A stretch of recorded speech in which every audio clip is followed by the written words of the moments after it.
Esse caso, Nath, mostra claramente que a questão do Banco Master, né, perpassa qualquer discussão partidária e perpassa qualquer orientação política. Você vê que a questão envolve todas as máquinas, todas as esferas partidárias, todas as esferas de viés ideológico, né? Envolve direita, esquerda, envolve o Ciro Nogueira, que foi ministro da Casa Civil do Bolsonaro, envolve o Jacques Wagner, que é líder da oposição líder do governo, né, no Senado Federal, envolve Guido Mantega, né, ex-membro, ex-ministro da Fazenda do governo Lula.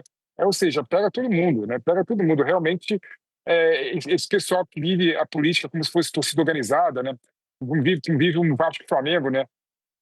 Achando que a questão restringe a um grupo político, fica brigando por conta disso, né? É um mero devaneio, né? A questão realmente é muito mais profunda, né? E mostra que a nossa república está falida. Nós temos que pensar estruturas organizacionais, institucionais muito mais firmes, né? E que passa, na minha opinião, por revelar todos esses esquemas, né? Infelizmente, quando eu vejo, Nath, um senador federal que deveria defender os estados, a federação, deveria defender a república, deveria defender as relações entre os poderes, né? E melhorar a situação da sociedade estando, né, na folha de pagamento do Daniel Vocaro, do Banco Master, uma situação muito triste, é muito triste. E a questão, na minha opinião, se agrava ainda mais quando eu sinto que ele é só um pontinho, né? Sinto não, de fato ele é só um pontinho dessa engrenagem que foi o Banco Master, que escancara como é que funciona a plutocracia no Brasil, né? O poder econômico, infelizmente, corrompe o poder público, né? E, com toda certeza, essa operação da Polícia Federal vai enfraquecer e muito, né, a delação premiada do Daniel Vocaro. As informações que a gente teve até agora é que no documento que a defesa do Daniel Vocaro apresentou à Polícia Federal, à Procuradoria-Geral da República, não tinha o Ciro Nogueira, né? Ou seja, o primeiro documento que o Daniel Vocaro apresentou para a Polícia Federal, né, não tinha uma situação importante como essa, o que mostra claramente que ele tem muito para informar, tem muito para revelar, e ele está numa situação complicada. Ou ele abre a boca e realmente desnuda, né, a relação entre os poderes, ou ele vai ficar preso durante muito tempo. A federação premiada dele não vai acontecer e não vai ser homologada pela Justiça. Perfeito. Ô, Felipe, antes da gente encerrar esse assunto do Ciro Nogueira, para a gente falar mais um pouquinho de Lula e Trump, antes da gente encerrar o contexto que se estendeu hoje justamente para dar conta de tudo isso que está acontecendo lá nos Estados Unidos, mas queria ler uma matéria da redação de São Paulo, escrita pelo diretor da redação de São Paulo, Fábio Leite, sobre o caso do Ciro Nogueira. Mais avanços nessa história toda, as horas vão passando, os jornalistas do Metrópolis.com vão conseguindo ter mais detalhes com as fontes na Polícia Federal, com as fontes ligadas a Daniel Vocaro, e a gente vai entendendo melhor a localização dentro do organograma do crime, do grupo ali criminoso do Daniel Vocaro, de Ciro Nogueira. A Polícia Federal coloca o Ciro Nogueira como sócio de Daniel Vocaro e detalha propinoduto. Alvo da operação da Polícia Federal nessa quinta-feira, por suspeita de corrupção no escândalo do Banco Master, o Ciro Nogueira classifica suspeitas como ilações. Aí a gente te recorda da cara do Ciro Nogueira, que hoje não apareceu, então talvez você não tenha se lembrado. A gente está te mostrando através da matéria do Metrópolis.com e aqui as informações do Fábio Leite. A decisão do ministro André Mendonça, do Supremo Tribunal Federal, que autorizou a operação de busca e apreensão da Polícia Federal contra o senador Ciro Nogueira, do PP do Piauí, nessa quinta-feira, por suspeita de corrupção no escândalo do Banco Master, mostra como o parlamentar do Centrão virou uma espécie de sócio do banqueiro Daniel Vocaro e criou um fluxo financeiro para receber pagamentos suspeitos. Mais informações do Fábio Leite, depois aí a gente coloca alguns dos vídeos que a gente tem relacionados ao caso do Daniel Vocaro e aqui o restante das informações. Na representação da Polícia Federal citada por André Mendonça, os investigadores afirmam que a empresa CNLF Empreendimentos Imobiliários LTDA, apontada como veículo patrimonial central do núcleo vinculado ao Ciro Nogueira e administrada pelo irmão do senador Raimundo Nogueira, comprou 30% de participação societária da Green Investimentos S.A., que seria controlada por Felipe Cansado Vorcaro, o primo do banqueiro que foi preso nessa fase de agora, a quinta, da Compliance Zero. O que chamou a atenção da Polícia Federal foi que a empresa do Ciro Nogueira teria pago R$1 milhão por uma participação societária que valeria R$13 milhões.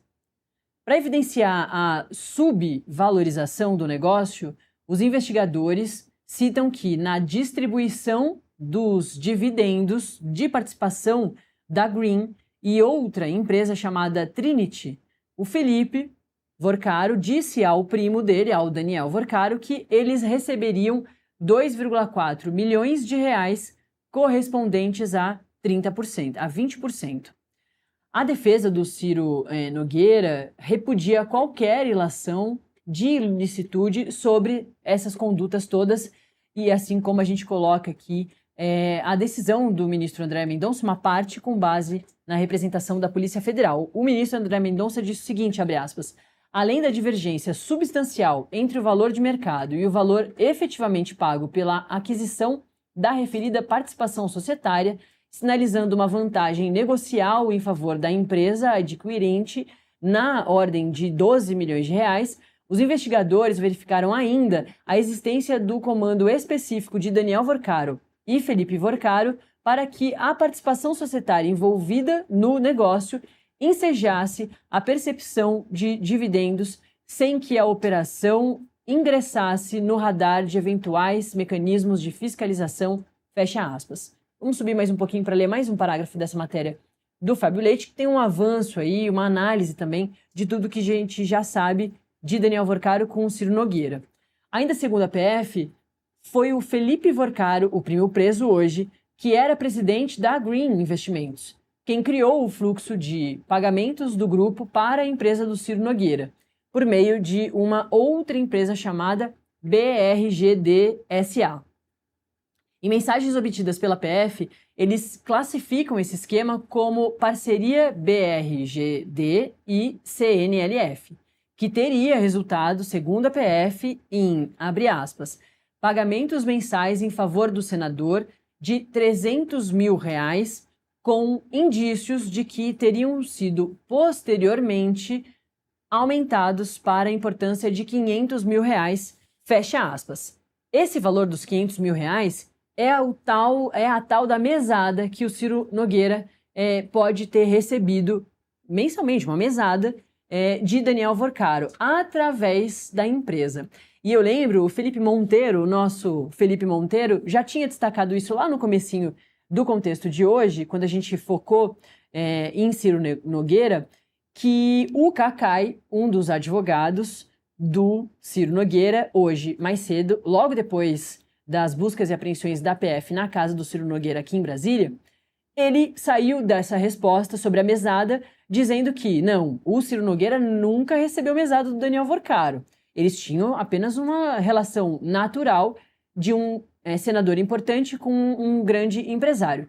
Mas, se esse dinheiro chegou pela empresa, isso pode ter acontecido, eu ainda não tenho informações. Então, já nesse primeiro momento, o Cacai não diz de nenhuma forma, não garante de nenhuma forma que não tenha vindo um dinheiro na quantia de R$500 mil através da empresa. Para finalizar o resumão da matéria do Fábio Leite e a gente voltar para uma última rodada ali de análise do Felipe Monteiro sobre Daniel Vorcaro e Ciro Nogueira, o Felipe Vorcaro se afastou da presidência da Green Investimentos SA no dia seguinte à deflagração da primeira fase da Operação Compliance Zero, em novembro de 2025, data da primeira prisão de Daniel Vorcaro. Na outra fase da operação, que prendeu o Vorcaro, em janeiro já desse ano, o Felipe teria escapado dos agentes federais que foram buscá-lo em uma mansão em Trancoso, na Bahia, usando um carrinho de golfe. Essa é das matérias relacionadas também na matéria do Fábio Leite. A gente trouxe esse bastidor interessante que a Mirelle Pinheiro trouxe, que é desse caso em que Felipe Monteiro, a família do Daniel Vorcaro, já era investigada desde a primeira fase da Operação Compliance Zero, mas não tinha pedido de prisão. O Felipe, esse primo, passa a ser investigado a partir da segunda fase da Operação Compliance Zero e a polícia vai até a casa dele, em Trancoso, na Bahia, para conversar com ele, fazer buscas e apreensões na casa. Não tinha um pedido de prisão.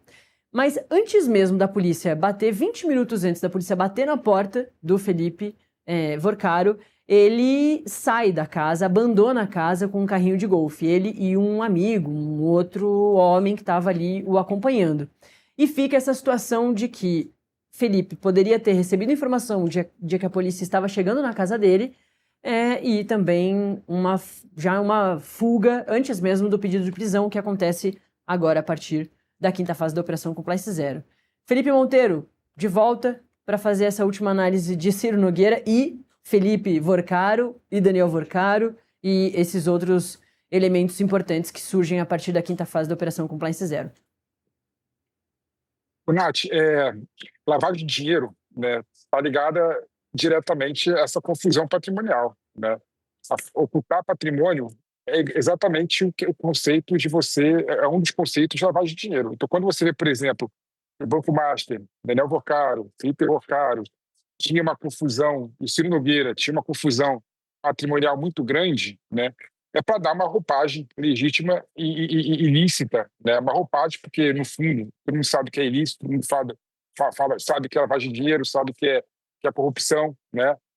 Então, essa confusão patrimonial é para dar uma roupagem de ilicitude à operação, né? Então, quando você vê, por exemplo, de participação na empresa do Felipe Vorcaro, que é primo do Daniel Vorcaro, de 30% por um preço 10 vezes menor, né, para o Ciro Nogueira e para a empresa do Ciro Nogueira, para facilitar, né, o trâmite da propina, da suposta propina, né, que o Daniel Vorcaro pagava mensalmente ao Ciro Nogueira, exatamente para fugir, né, dos órgãos de controle, fugir da Polícia Federal, fugir do COAF, fugir da Receita Federal e dar uma roupagem de licitude. Mas, no fundo, todo mundo sabe que esse é o modus operandi desse tipo de organização criminosa, esse tipo de crime, né?